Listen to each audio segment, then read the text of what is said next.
আসসালামু আলাইকুম সকলকে আমন্ত্রণ আনন্দ টিভি রাতের সংবাদে আপনাদের সঙ্গে আছি আমি খন্দকার। কক্সবাজারের রামু সেনানিবাসের আরও 4টি ইউনিটের পতাকা উত্তোলন অনুষ্ঠান অনুষ্ঠিত হয়েছে। বৃহস্পতিবার সকালে রামু সেনানিবাসের 4টি ইউনিটের পতাকা উত্তোলন অনুষ্ঠানে প্রধান অতিথি ছিলেন বাংলাদেশ সেনাবাহিনীর প্রধান জেনারেল আজিজ আহমেদ। এ সময় তিনি অভ্যন্তরিত এবং বাহ্যিক যে কোনো হুমকি ও ষড়যন্ত্রকারীদের মোকাবেলায় সেনাবাহিনীকে প্রস্তুত থাকার আহ্বান জানান। বিস্ময়কর এই উন্নয়নের ধারাকে যে কোনো বহিঃশত্রুর আক্রান্ত বা বাধাগ্রস্ত করলে অথবা করতে চাইলে তা রুখে দেওয়ার জন্য আমরা প্রতিজ্ঞাবদ্ধ। আমাদের মাতৃভূমির নিরাপত্তার জন্য যে কোনো হুমকি মোকাবেলা আমরা সক্ষম। প্রচলিত কিংবা অপ্রচলিত যে কোনো হুমকির জবাব দেওয়ার জন্য আমরা সদা প্রস্তুত এবং প্রতিশ্রুতিবদ্ধ। দেশে করোনা ভাইরাসে আক্রান্ত হয়ে মৃত্যু হলো আরও ৩৫ জনের। এই নিয়ে মৃতের সংখ্যা বেড়ে দাঁড়িয়েছে ৬,৭৪৮ জনে। এছাড়া গত ২৪ ঘন্টায় নতুন করে করোনা ভাইরাসে আক্রান্ত হয়েছেন ২,৩৬৬ জন। বৃহস্পতিবার স্বাস্থ্য অধিদপ্তর থেকে পাঠানো এক সংবাদ বিজ্ঞপ্তিতে তথ্য জানানো হয়। ঢাকার নিকটস্থ টঙ্গীর তুরাগ পার ঘেঁষে গড়ে উঠেছে ছোট ছোট খুপড়ির মধ্যে কেরাম খেলার নামে বিভিন্ন প্রকার জুয়ার আসর। টঙ্গী রেলওয়ে ও তুরাগ নদীর পার ঘেঁষে এই খেলায় জড়িয়ে যাচ্ছে ছোট ছোট শিশু কিশোর থেকে শুরু করে নানান শ্রেণীর মানুষজন। কিশোররা গভীর রাত পর্যন্ত এই খেলায় অংশগ্রহণ করে সমাজের বিভিন্ন প্রকার অনৈতিক কাজ করে বেড়াচ্ছে বলে অভিযোগ স্থানীয়দের। পরিত্রাণ পেতে প্রশাসনিক হস্তক্ষেপ চান স্থানীয় সচেতন মহল। বরিশালে ৩য় শ্রেণীর এক ছাত্রীকে শ্লীলতাহানি করে হত্যা করা মামলার রায়ে একমাত্র আসামি আবুল কালাম আজাদ কালুকে মৃত্যুদণ্ড দিয়েছেন আদালত। বৃহস্পতিবার দুপুর ১২টায় নারী ও শিশু নির্যাতন দমন ট্রাইব্যুনালের বিচারক আবু শামীম আজাদ আসামির উপস্থিতিতে এই রায় প্রদান করেন। এই রায়ে সন্তোষ প্রকাশ করেন নিহত ছাত্রীর স্বজনরা।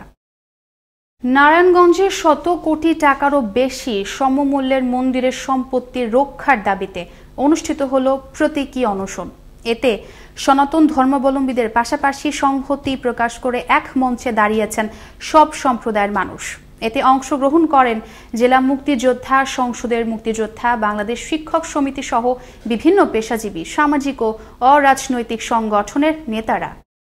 সাভারের দক্ষিণ জামসিং এলাকায় মিলন নামের এক টাইলস মিস্ত্রিকে কুপিয়ে হত্যা করল দুর্বৃত্তরা। বৃহস্পতিবার দুপুরে সাভারের জামসিং এলাকার একটি পরিত্যক্ত স্থান থেকে তার মরদেহ উদ্ধার করে পুলিশ। এ ঘটনায় পলাতক রয়েছে ইমন নামের এক যুবক। ঘটনার সত্যতা নিশ্চিত করেছেন সাভার থানার পরিদর্শক সাইফুল ইসলাম।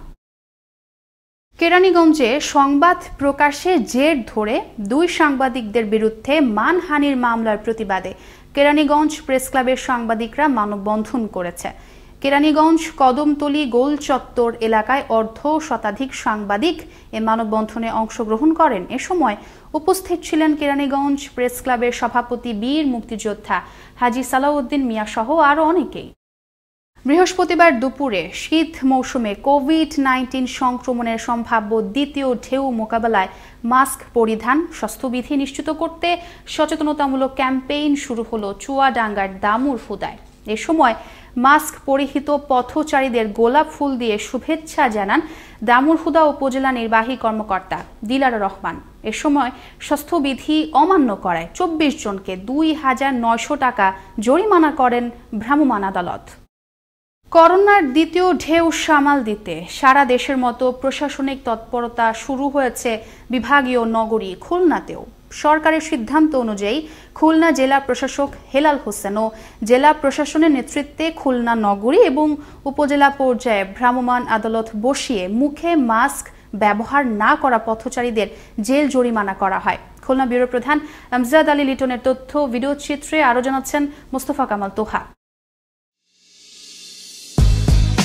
প্রধানমন্ত্রী শেখ হাসিনা শীতে করোনা সংক্রমণ বৃদ্ধির সতর্কবার্তা সময়মতো দিয়েছেন। এ সময়ে মাস্ক ব্যবহারকে বলা হচ্ছে সামাজিক ভ্যাকসিন। প্রধানমন্ত্রী মাস্ক ব্যবহারকে গুরুত্ব দিয়ে ঘরের বাইরে এর ব্যবহার বাধ্যতামূলক করেছেন এবং বাস্তবায়নের জন্য মোবাইল কোর্টের নিবিড় নজরদারি ব্যবস্থা নিতে নির্দেশ দিয়েছেন। এরই ধারাবাহিকতায় করোনার দ্বিতীয় ঢেউ সামাল দিতে সকাল থেকে বিকেল পর্যন্ত ভ্রাম্যমাণ আদালত পরিচালিত হয় বিভাগীয় নগরী খুলনাতে। এতে নগরের ও উপজেলার বিভিন্ন স্থানে পথচারীদের মুখে মাস্ক না থাকায় 271 জনকে 1,18,300 টাকা জরিমানা, 155 জনকে আটক এবং 259 জনের বিরুদ্ধে মামলা করা হয়। মাস্ক না পরাকে অল্প ভুল বললেও সবাইকে মাস্ক ব্যবহার করতে বললেন এই জরিমানা প্রদানকারী পথচারী। মাস্ক না থাকার কারণে আজকে অল্প একটু ভুলের কারণে এই জরিমানা দিতে হয়েছে। আমি বলি সবাই যেন মাস্ক ব্যবহার করে। সবারই মাস্ক পরা উচিত বলে জানালেও নিজেই মাস্ক পরেনি এই পথচারী। বর্তমান সময়ে সবার উচিত যে মাস্ক পরা, তারপরে সেফটি ব্যবহার করা। সরকারি কঠোর নির্দেশনার কারণে চলছে ভ্রাম্যমাণ আদালতের এই অভিযান, এমনটাই জানালেন খুলনা জেলা প্রশাসক মোহাম্মদ হেলাল হোসেন। জানেন যে সরকারের নির্দেশনা অনুসারে সরকারের মন্ত্রিপরিষদ বিভাগের কঠোর নির্দেশনা রয়েছে যে জনগণ যাতে স্বাস্থ্যবিধি মেনে রাস্তায় বের হয় এবং সকল কার্যক্রম পরিচালিত হয়। জেলার একযোগে মহানগর এবং উপজেলার প্রায় 70টি থানায় আজকে এই মাস্ক যারা পরছে না তাদের বিরুদ্ধে ভ্রাম্যমাণ আদালত পরিচালিত হচ্ছে। করোনা থেকে পরিত্রাণ পেতে সরকারি নির্দেশনার পাশাপাশি প্রয়োজন ব্যক্তি সচেতনতা, মানতে হবে স্বাস্থ্যবিধি, তাহলেই নিরাপদ থাকবে সবাই। মোস্তফা কামাল তোহা, আনন্দ টিভি, ন্যাশনাল ডেস্ক। সিরাজগঞ্জে আতিক হাসান নামে এক মাদক ব্যবসায়ীকে গ্রেফতার করেছে র্যাব 12। এ সময় তার কাছ থেকে 29 কেজি গাঁজা উদ্ধার করা হয়। বুধবার বিকেলে সলঙ্গা থেকে তাকে গ্রেফতার করা হয়। গোপন সংবাদের ভিত্তিতে হাটিকুমরুল গোল চত্বর এলাকায় বগুড়া ঢাকা হাইওয়েতে অস্থায়ী চেকপোস্ট বসিয়ে একটি মাইক্রোবাসে তল্লাশি চালিয়ে 29 কেজি গাঁজা সহ ওই মাদক ব্যবসায়ীকে গ্রেফতার করা হয়। ঝিনাইদহের হরিণাকুণ্ডু উপজেলার 3 নম্বর তাহের হুদা ইউনিয়নের নারায়ণকান্দি গ্রামে লাটাহাম্বারের ধাক্কায় মৃত্যু হলো এক মোটরসাইকেল আরোহীর। বৃহস্পতিবার দুপুরে হরিণাকুণ্ডু টু আলমডাঙ্গাগামী সড়কে এই দুর্ঘটনা ঘটে।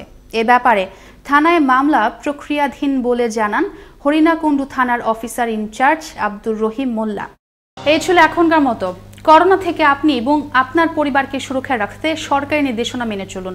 জরুরি প্রয়োজন ছাড়া বাসা থেকে বের হবেন না।